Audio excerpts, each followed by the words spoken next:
Il y a des machines qui naissent trop tôt, des engins que leur époque ne mérite pas encore. Le Sikorsky S-72 était l'un d'eux. Un appareil capable de décoller à la verticale depuis un pont de navire, de planer immobile au-dessus d'une zone de combat, puis d'accélérer à plus de 500 km/h comme un chasseur à réaction. Pas un hélicoptère, pas un avion. Quelque chose que le monde n'avait encore jamais vu. Et le gouvernement américain l'a tué avant qu'il ne prouve ce dont il était capable. Pour comprendre pourquoi cette machine a vu le jour, il faut revenir au contexte des années 60. La guerre froide bat son plein. L'US Navy et l'US Army ont un problème concret, urgent et sans solution satisfaisante. Les hélicoptères de l'époque sont lents, dangereusement lents. Un Sikorsky CH-34 ou un Bell UH-1 Iroquois tourne autour de 250 km/h en vitesse maximale, et encore dans mes conditions idéales. En combat réel, cette lenteur signifie une chose simple. L'hélicoptère est une cible facile. Les missiles sol-air soviétiques, les MiG en patrouille basse altitude, même les armes légères bien placées peuvent abattre un appareil aussi vulnérable. L'armée américaine perd des appareils et des équipages au Vietnam à un rythme que les généraux jugent inacceptable. Le problème fondamental est physique. Un rotor d'hélicoptère tourne en permanence. Plus l'appareil avance vite, plus la pale qui avance dans le sens du vol génère une portance excessive, tandis que la pale opposée, qui recule, en génère trop peu. Ce déséquilibre crée des vibrations, des contraintes structurelles et finit par imposer une limite de vitesse absolue. Les ingénieurs appellent cela la limite de compressibilité du rotor. En pratique, vers 350 km/h, la plupart des rotors conventionnels commencent à se dégrader mécaniquement. Dépasser cette barrière avec un hélicoptère classique revient à jouer avec la destruction de l'appareil. Des solutions partielles existent déjà. Le Lockheed AH-56 Cheyenne, développé au milieu des années 60, tente d'associer un rotor principal à une hélice propulsive et à une aile fixe. Il atteint presque 400 km/h lors de ses essais. Mais ce compromis est instable, mécaniquement complexe, et l'Army finit par annuler le programme en 1972 après une série d'accidents et de dépassements budgétaires. Le Canadair CL-79, le ferry Rotodyne en Grande-Bretagne, d'autres projets encore, tous échouent à résoudre l'équation de manière satisfaisante. La vitesse reste une frontière infranchissable pour la voilure tournante. C'est dans ce contexte précis qu'un professeur d'aérodynamique britannique change la donne. Ian Cheeseman enseigne à l'université de Southampton en Angleterre. Il travaille depuis plusieurs années sur un phénomène physique connu depuis les années 30, mais jamais réellement exploité en aéronautique, l'effet Coanda. Ce principe, découvert par l'ingénieur roumain Henri Coanda, décrit la tendance naturelle d'un flux de fluide à rester collé à une surface convexe lorsqu'il est soufflé tangentiellement sur elle. Si vous avez déjà vu une balle de ping-pong maintenue en l'air par un jet d'air, vous avez observé l'effet Coanda en action. Le fluide colle à la surface arrondie, suit sa courbure et crée une dépression qui attire l'objet vers le jet. Cheeseman comprend que cet effet peut transformer radicalement la conception d'un rotor. Si l'on perce des fentes sur les bords des pales d'un rotor et qu'on y injecte de l'air comprimé à grande vitesse, on peut modifier instantanément et précisément la portance générée par chaque pale, sans utiliser de plateau cyclique mécanique, cette pièce complexe et fragile qui contrôle l'inclinaison des pales dans les hélicoptères conventionnels. Mieux encore, Cheeseman pense qu'un rotor ainsi conçu pourrait être arrêté en plein vol et utilisé comme une aile fixe en forme de croix, les 4 pales se bloquant en position pour former une voilure capable de porter l'appareil à haute vitesse comme un avion classique. Décollage vertical avec rotor tournant, transition en vol horizontal avec rotor immobile. 2 machines en une seule cellule. Cette idée arrive sur les bureaux des ingénieurs américains au début des années 70. Le David W. Taylor Naval Ship Research and Development Center, centre de recherche avancée de l'US Navy basé à Bethesda, Maryland, étudie les travaux de Cheeseman et y voit un potentiel militaire considérable.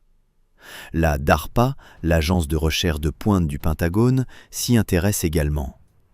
Ensemble, ils commencent à imaginer un programme expérimental ambitieux. Il faut un appareil capable de tester ce concept en vol réel, pas seulement en soufflerie. Un appareil qui pourrait survivre à des essais extrêmes et rapporter des données exploitables. En été 1971, la NASA et l'Army publient un appel d'offres officiel pour un véhicule d'essai de système de rotor. Deux géants de l'aviation américaine répondent à l'appel: Sikorsky Aircraft et Bell Helicopter.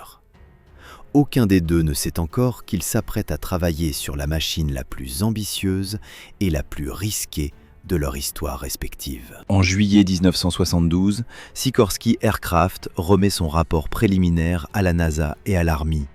Les conclusions sont positives, les calculs solides, la méthodologie convaincante.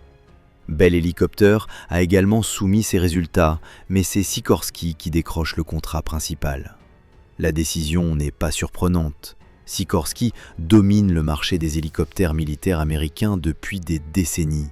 Ces ingénieurs connaissent mieux que quiconque les limites des rotors conventionnels et donc les défis précis qu'il faudra surmonter.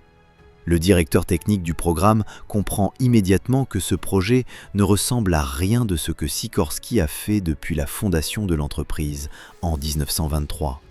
Il prend une décision organisationnelle inhabituelle: diviser les équipes d'ingénierie en deux groupes distincts avec des responsabilités séparées. La première équipe se concentre exclusivement sur le développement du rotor X-Wing lui-même, la conception des pales, le système pneumatique de contrôle de portance par effet Coanda, le mécanisme d'arrêt et de démarrage du rotor en plein vol. La seconde équipe travaille sur l'intégration de tous ces systèmes dans un appareil volant réel, capable de les tester en conditions de vol authentiques. Ces deux équipes doivent collaborer en permanence, car chaque décision prise sur le rotor a des conséquences directes sur la cellule, et vice-versa. Le premier défi fondamental concerne les pales elles-mêmes. Dans un hélicoptère conventionnel, les pales sont flexibles. Elles fléchissent sous la charge aérodynamique et se raidissent naturellement sous l'effet de la force centrifuge lorsque le rotor tourne. Cette flexibilité est une qualité. Elle absorbe les vibrations et protège la structure. Mais pour le X-Wing, cette flexibilité devient un problème insurmontable. Quand le rotor s'arrête en plein vol et que les pales se transforment en ailes fixes, elles doivent être suffisamment rigides pour supporter les charges aérodynamiques sans la moindre force centrifuge pour les stabiliser. Les ingénieurs de Sikorsky doivent concevoir des pales capables de fonctionner dans deux régimes physiques opposés: souple et légère en rotation, rigide et résistante à l'arrêt. La solution passe par des matériaux composites avancés, associant fibres de carbone et structures en nid d'abeille, des technologies alors à la pointe de ce que l'industrie aéronautique peut produire.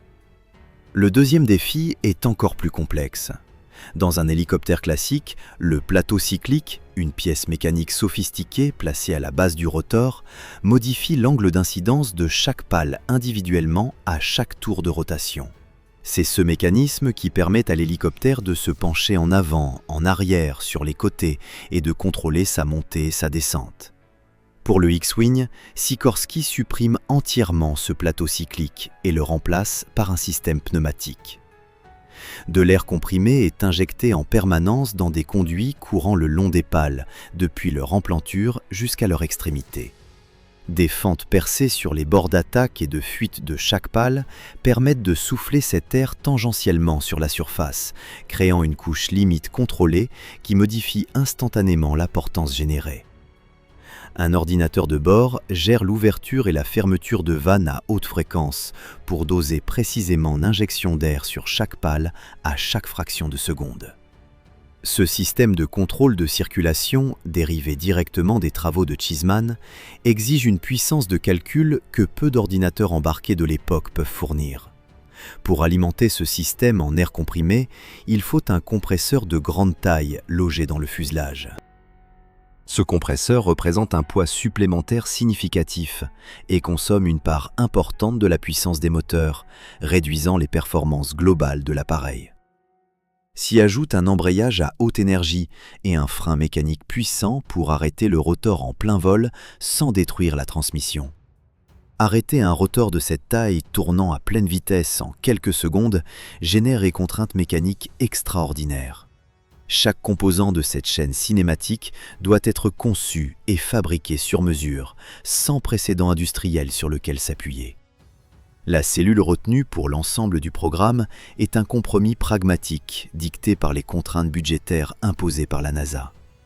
Le fuselage de base reprend la structure du Sikorsky S-67, un hélicoptère d'attaque expérimental développé au début des années 70, mais jamais commandé en série par l'armée américaine.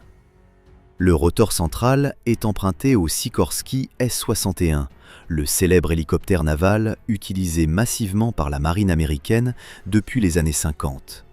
Cette combinaison de composants existants permet de réduire les coûts de développement, mais elle impose aussi des contraintes géométriques et structurelles dont les ingénieurs doivent tenir compte à chaque étape de la conception. L'appareil final, qui sort des bureaux d'études, mesure 21,50 m de longueur et 4,40 m de hauteur.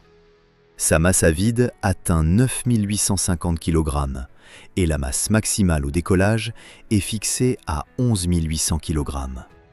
Une aile basse droite d'une envergure de 18,80 m est fixée sous le fuselage pour assurer la portance en vol rapide.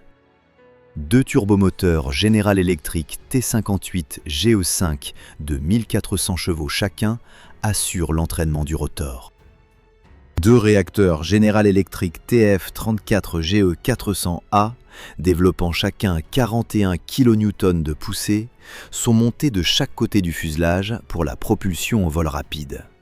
Sur le papier, la vitesse maximale annoncée dépasse les 550 km/h. Personne chez Sikorsky ne sait encore si cet objectif sera jamais atteint. Concevoir une machine révolutionnaire est une chose, la faire voler en toute sécurité en est une autre. Les ingénieurs de Sikorsky savent dès le début que le X-Wing pose un problème de survie radicalement différent de tout ce qu'ils ont traité auparavant. Dans un hélicoptère classique, un pilote en danger peut tenter un autorotation, laisser le rotor tourner librement pour freiner la descente et poser l'appareil en urgence. Dans un avion, un siège éjectable propulse le pilote loin de la cellule. Mais le S-72 cumule les deux mondes, sans hériter des solutions de secours d'aucun des deux. Avec un rotor massif tournant au-dessus de la cabine, un siège éjectable classique enverrait les pilotes directement dans les pales. La mort serait instantanée et certaine. La solution imaginée par les ingénieurs est aussi spectaculaire qu'inquiétante. Des charges explosives sont installées à la base de chaque pale du rotor principal. En cas d'urgence, un signal électrique déclenche simultanément toutes les charges. Les 4 pales sont arrachées de la tête de rotor en une fraction de seconde et projetées loin de la cellule. Immédiatement après, des fusées d'éjection propulsent les 3 membres d'équipage hors de leur siège, dans des directions calculées pour les éloigner du fuselage et des débris. Le tout se déroule en moins de 2 secondes. Ce système n'a jamais été testé en conditions réelles sur cet appareil, et personne dans l'équipe ne souhaite vraiment qu'il le soit. Il représente néanmoins une prouesse d'ingénierie de sécurité sans précédent dans l'histoire des aéronefs à voilure tournante. Pendant ce temps, la construction des 2 prototypes avance dans les installations de Sikorsky en Floride. Le premier exemplaire est désigné comme cellule d'essai principale. Le second servira de banc de développement pour les systèmes spécifiques au X-Wing. En décembre 1985, les premiers tests de propulsion débutent dans les ateliers mêmes de Sikorsky. Les réacteurs sont allumés, les systèmes électroniques vérifiés, les conduits pneumatiques mis sous pression. Ces essais au sol révèlent immédiatement plusieurs problèmes d'étanchéité dans le réseau de distribution d'air comprimé alimentant les pales. Des semaines de correction et d'ajustement sont nécessaires avant que le système tienne la pression requise sur la durée d'un vol complet simulé. Au début de l'année 1986, la NASA décide que les essais en vol doivent se dérouler au centre de recherche Dryden, installé sur la base aérienne d'Edwards en Californie. Edwards est le lieu historique des grandes premières américaines. C'est là que Chuck Yeager a franchi le mur du son en 1947, là que les X-15 ont frôlé les limites de l'atmosphère dans les années 60. Transporter le S-72 jusqu'en Californie pose cependant un problème logistique concret. L'appareil est trop encombrant pour être convoyé par la route dans des délais raisonnables. La solution retenue est l'utilisation d'un Boeing KC-97 Stratocruiser modifié, connu sous le surnom de Super Guppy, en raison de son fuselage renflé de façon grotesque pour accueillir des charges surdimensionnées. Cet avion cargo hors norme, opéré par la NASA pour transporter des composants spatiaux volumineux, avale le S-72 dans son ventre et le dépose à Edwards sans incident. Sur la base, les premières semaines sont consacrées aux essais de roulage. Le S-72 parcourt la piste à vitesse croissante, les pilotes d'essai évaluant les réactions de l'appareil, la réponse des commandes, le comportement des trains d'atterrissage. Ces tests au sol semblent anodins, mais sont indispensables. Ils permettent de détecter des vibrations anormales, des déséquilibres dans la poussée des réacteurs, des problèmes hydrauliques que les essais en atelier n'ont pas révélés. Plusieurs anomalies mineures sont identifiées et corrigées sur place avant que les pilotes ne soient autorisés à décoller. Les premiers vols se font sans les pales du rotor X-Wing. L'appareil vole alors comme un avion conventionnel à aile fixe, propulsé par ses seuls réacteurs. Ces vols permettent de valider le comportement aérodynamique de base de la cellule, la stabilité en virage, la réponse aux rafales, les performances à différentes altitudes. Les pilotes d'essai de la NASA notent que dans cette configuration, le S-72 vole de manière prévisible et saine. C'est une bonne nouvelle, mais aussi une nouvelle qui souligne le paradoxe fondamental du programme. Sans son rotor révolutionnaire, l'appareil est parfaitement fonctionnel. C'est précisément ce rotor qui concentre tous les risques, toutes les incertitudes et toutes les dépenses. Les pales sont ensuite installées en version factice, des structures rigides reproduisant la géométrie exacte des vraies pales, mais sans les conduits pneumatiques ni les fentes de soufflage. Ces essais avec mannequins permettent de mesurer la traînée supplémentaire générée par le rotor en position arrêtée, d'évaluer les vibrations transmises à la cellule et de calibrer les instruments de mesure de charge. Les données récoltées sont encourageantes sur certains points, préoccupantes sur d'autres. La traînée du rotor immobile est plus élevée que prévu dans certaines configurations angulaires, ce qui pèse directement sur les performances en vitesse maximale. Les ingénieurs retournent aux calculs pour comprendre l'écart entre les modèles théoriques et la réalité mesurée en vol. Le printemps 1987 marque un tournant dans le programme. Après des mois de tests, avec des pales factices et des vols en configuration avion pur, les ingénieurs de Sikorsky obtiennent enfin l'autorisation d'installer les vraies pales du rotor X-Wing sur le S-72. Ces pales, fabriquées en matériaux composites à base de fibres de carbone, sont le résultat de 3 années de développement intensif. Chacune pèse plusieurs centaines de kilogrammes et mesure près de 9 mètres de longueur. Leur profil est symétrique, contrairement aux pales conventionnelles, car elles doivent générer une portance correcte aussi bien en avançant qu'en reculant lors de la rotation et dans les deux sens lorsqu'elles sont bloquées en position d'aile fixe. L'installation des pales sur le moyeu du rotor prend plusieurs jours. Chaque pale est alignée avec une précision millimétrée, les conduits pneumatiques internes connectés au réseau de distribution d'air comprimé du fuselage, les capteurs de charge et de vibration câblés aux enregistreurs de données embarqués. Le moindre défaut d'assemblage pourrait provoquer un déséquilibre du rotor en rotation, générant des vibrations capables de désintégrer l'appareil en quelques secondes. Les techniciens procèdent à des vérifications répétées avant de donner leur accord pour les premiers essais motorisés au sol. Ces essais terrestres avec le rotor en rotation révèlent immédiatement un problème que les simulations informatiques n'avaient pas pleinement anticipé. À certaines vitesses de rotation intermédiaire, le système de contrôle pneumatique génère des oscillations dans la portance des pales, des variations cycliques rapides qui se traduisent par des vibrations perceptibles dans toute la cellule.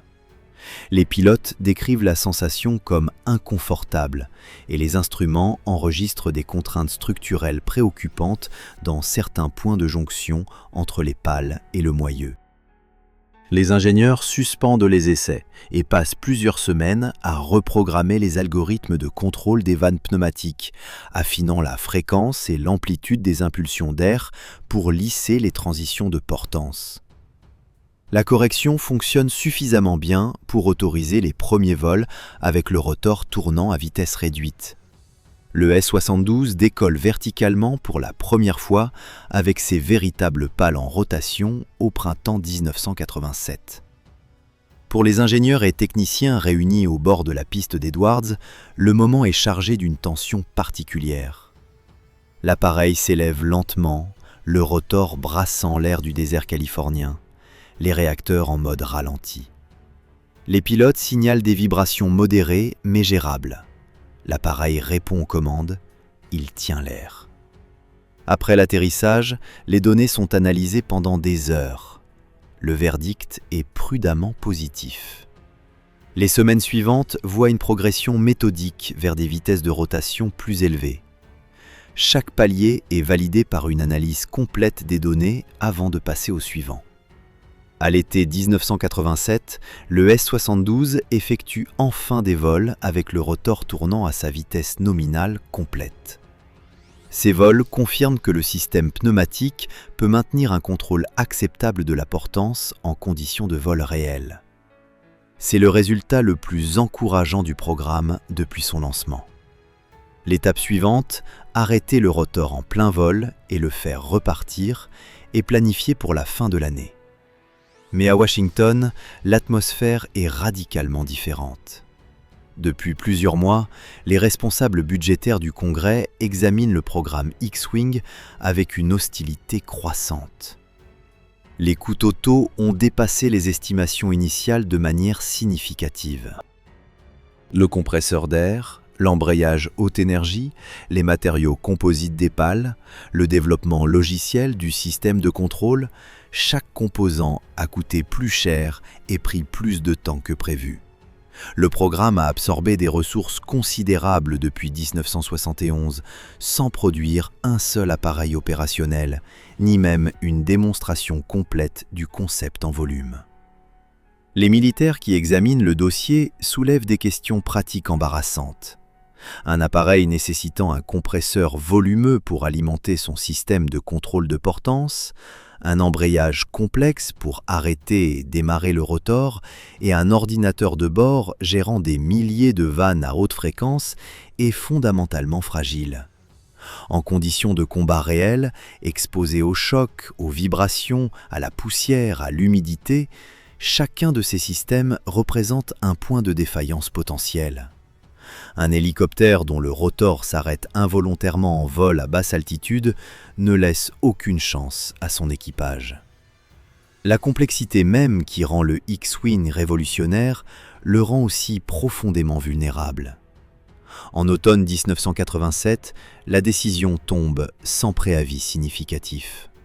Le Congrès américain coupe le financement du programme X-Wing dans le cadre d'une révision générale des dépenses militaires de recherche et développement. Le contrat entre la NASA et Sikorsky est officiellement résilié. Le test crucial, celui qui aurait dû démontrer l'arrêt et le redémarrage du rotor en plein vol, ne sera jamais effectué. Le S-72 n'atteindra jamais les 550 km/h annoncés sur les documents de présentation. Il n'aura volé que dans 2 configurations, hélicoptère pur ou avion à réaction sans rotor, jamais dans celle pour laquelle il avait été conçu. La résiliation du contrat en 1987 ne provoque pas d'annonce officielle retentissante, pas de conférence de presse, pas de communiqué solennel. Le programme X-Wing s'éteint discrètement, comme disparaissent la plupart des projets militaires américains trop coûteux et trop complexes pour leur époque. Les 2 prototypes S-72 restent à Edwards quelques semaines supplémentaires pendant que les équipes de Sikorsky démontent les équipements de test, récupèrent les instruments de mesure et archivent des milliers de pages de données techniques. Puis, les appareils sont rapatriés en Floride. Aucun des 2 ne revole jamais. Le premier prototype finit ses jours comme pièce de collection statique. Le second est utilisé pendant quelques années comme banc d'essai au sol pour tester des composants sans rapport direct avec le programme X-Wing avant d'être définitivement mis hors service. Leur sort illustre parfaitement le destin habituel des appareils expérimentaux américains de cette génération. Des années de développement intense, quelques mois de vol d'essai partiel, puis l'oubli administratif. Le Bell X-22, le Lockheed XFV-1, le Ryan X-13 Vertijet, tous ont suivi le même chemin. Des machines extraordinaires qui n'ont servi à rien de concret sur le plan opérationnel. Le bilan technique du programme est paradoxal. En 5 années de développement, les ingénieurs de Sikorsky ont résolu un nombre impressionnant de problèmes que personne n'avait jamais affrontés auparavant. Le développement des matériaux composites pour les pales rigides à double profil symétrique a produit des avancées directement exploitables dans d'autres applications aéronautiques. Les algorithmes de contrôle des vannes pneumatiques à haute fréquence ont contribué au développement de systèmes de commande de vol numériques plus sophistiqués. La conception de l'embrayage haute énergie capable d'arrêter un rotor massif en quelques secondes a alimenté des recherches sur les transmissions pour hélicoptères lourds. Des brevets ont été déposés, des articles techniques publiés, des connaissances accumulées. Mais aucun appareil opérationnel n'en est sorti, aucune commande militaire, aucun vol démontrant le concept dans sa totalité. Le problème fondamental que le X-Wing tentait de résoudre, la limitation de vitesse des aéronefs à voilure tournante, a finalement été abordée par d'autres voies technologiques. Sikorsky lui-même développera des décennies plus tard le X-2, un hélicoptère à rotor coaxiaux contrarotatif associé à une hélice propulsive qui atteint 460 km/h lors de ses essais en 1980. Cette approche, mécaniquement plus simple que le X-Wing, se passe entièrement du concept d'aile fixe et du rotor arrêtable. Elle prouve indirectement que la complexité extraordinaire du S-72 n'était pas une nécessité technique, mais un choix de conception particulièrement ambitieux et particulièrement fragile. Le V-22 Osprey, l'appareil à rotor basculant développé par Bell et Boeing, offre une autre comparaison instructive. Lui aussi combine décollage vertical et vol rapide en avion. Lui aussi a connu un développement chaotique, coûteux et meurtrier, avec plusieurs accidents graves pendant ses phases d'essai dans les années 90. Mais contrairement au X-Wing, il a finalement été mis en service dans l'US Marine Corps et les forces spéciales américaines. Sa vitesse de croisière dépasse les 500 km/h. Il vole encore aujourd'hui. La différence entre le V-22 et le S-72 n'est pas une question de concept supérieur ou inférieur. C'est une question de timing, de budget et de volonté politique de pousser le programme jusqu'à son terme malgré les obstacles. Le X-Wing avait besoin d'une décennie supplémentaire de développement et d'un budget 2 fois plus important pour atteindre une démonstration complète de son concept. En 1987, ni l'une ni l'autre n'étaient disponibles. La guerre froide entrait dans sa phase terminale. Les priorités du Pentagone se déplaçaient vers d'autres technologies. Les calculateurs embarqués de l'époque atteignaient leur limite absolue pour gérer la complexité des algorithmes de contrôle pneumatique en temps réel. Même les ingénieurs les plus convaincus par le concept reconnaissaient en privé que 5 années supplémentaires de développement seraient nécessaires avant d'espérer un vol de démonstration complet. Ce qui rend l'histoire du S-72 particulièrement amère est précisément cette proximité avec le succès. À l'automne 1987, les équipes de Sikorsky et de la NASA avaient résolu la quasi-totalité des problèmes techniques identifiés au lancement du programme. Le compresseur fonctionnait, les pales tenaient en vol, le système de contrôle pneumatique répondait correctement. Un seul test majeur restait à accomplir. Un seul vol aurait suffi à transformer des années de théorie et de calcul en une démonstration irréfutable. Ce vol n'a jamais eu lieu. Un appareil conçu pour repousser toutes les frontières de l'aviation s'est arrêté à quelques semaines du seul moment qui aurait justifié son existence. non pas parce que la technique avait échoué, mais parce que la patience et l'argent avaient manqué en même temps. Si cette histoire vous a passionné, likez cette vidéo, elle aide énormément la chaîne à grandir. Laissez un commentaire pour dire quelle machine expérimentale vous voudriez voir raconter la prochaine fois. Et abonnez-vous pour ne manquer aucune des prochaines histoires sur les avions qui ont changé, ou failli changer, le cours de l'aviation.